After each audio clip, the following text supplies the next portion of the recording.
ஐயா வணக்கம் ஐயா. வணக்கம் ஐயா. என்ன ஐயா உங்க கையில மூலிகை வச்சிருக்கீங்க? இது என் கையில் வச்சிருக்கிறது வந்து சிவனார் வேம்பு. இந்த சிவனார் வேம்பு பார்த்தீங்கன்னா இலை வந்து எல்லை விட ரொம்ப சின்ன இலையா இருக்கும். குச்சி எல்லாமே சிவப்பு நிறமா இருக்கும். பூ வந்து சிவப்பு நிறமா இருக்கும். இந்த இருக்கு பூ.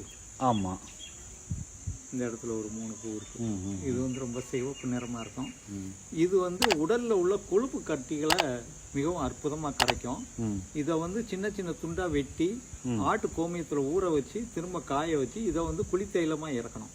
இந்த குளித்தைலம் வந்து உள்ள டெய்லி ஒரு 5 சொட்டு சாப்பிட்டுட்டு மேல உள்ள கொழுப்பு கட்டிகளுக்கு போட்டோம் அப்படின்னா ரொம்ப அற்புதமா கொழுப்பு கட்டிகள் கரையும்.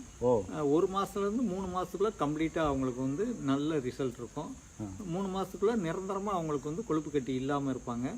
இதை விட இதுல இன்னொரு மிக சிறப்பு என்ன அப்படின்னா, இந்த முனிவர்கள் சுவாமிமார்கள்லாம் இந்த இலையை மட்டும் தனியா உருவி எடுப்பாங்க. இந்த இலை ஒரு கை பிடிச்சபடினா ஒரு கை பிடிச்சபடி விராலி இலை, இது ரெண்டையும் போட்டு உரல்ல போட்டு இடிப்பாங்க. இடிச்சு கொஞ்சோண்டு எடுத்து கஷாயம் போட்டு குடிச்சாங்க அப்படின்னா ஒரு 2 நாளைக்கு தூக்கம் வரும். அடேங்கப்பா, சூப்பருங்க. முழிக்கவே மாட்டாங்க. அப்படி ஒரு ஆழ்ந்த டீப் ஸ்லீப் வரும். இதுவும் விராலி இலையும்.